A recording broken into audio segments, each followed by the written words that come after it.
So I've been trying out Bank of America's Erica, its AI assistant, for the last couple years. I tried it out again today to see if it still sucks, and it still does.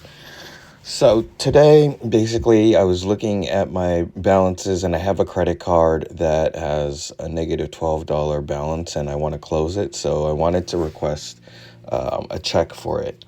So I asked it, how do I request a check for account balance? And so it didn't understand. Maybe I could get that. Maybe it's like maybe it's you know I could see how it could say like, oh, okay, maybe you want to see account balances and using check as a verb instead of a noun. So then it showed my different balances. It's not showing now because I went back into the chat after I closed it for a while earlier today.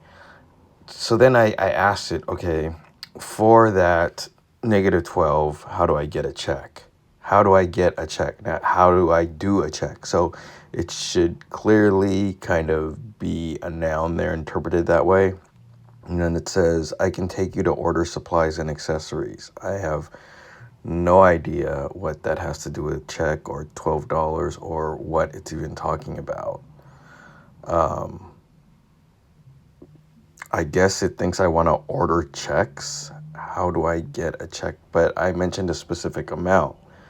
So, and a negative one at that.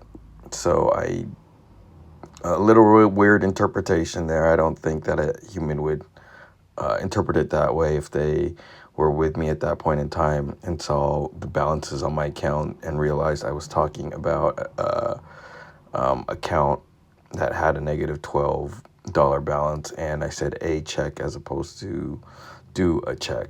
I said get a check. So I then wanted to see for my Zelle spending, when I was looking at it, I wanted to see the history on it, and I wanted to see how much I had given to a specific person and what the transactions were. Because when I went into the Zelle section of the app, I couldn't see a way to see historical transactions that way, short of actually looking through my specific account transactions and thumbing through that. So I asked it, how do I see my Zelle spending? And it just interpreted that as my spending, which is a little weird because I mentioned Zelle specifically, and it knows which payments went through Zelle because they're marked that way in my checking account transactions.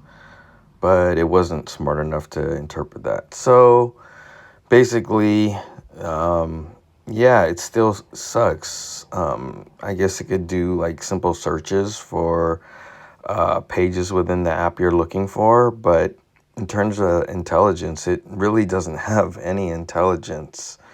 The other thing that's kind of sad is that typically when you run AI and other transactions, there's some way to give feedback. And here, there's no way to give sentiment like a simple thumbs up or a thumbs down, let alone any comments for feedback. So I don't think that they're ever going to improve because they're not even asking how they can improve. So apparently, like, since it's been years like this, they don't learn and they don't want to learn. Probably it hurt their feelings, but the truth does hurt sometimes, especially when you're making things, and you should just take it and improve on it. But I don't think they want to do that.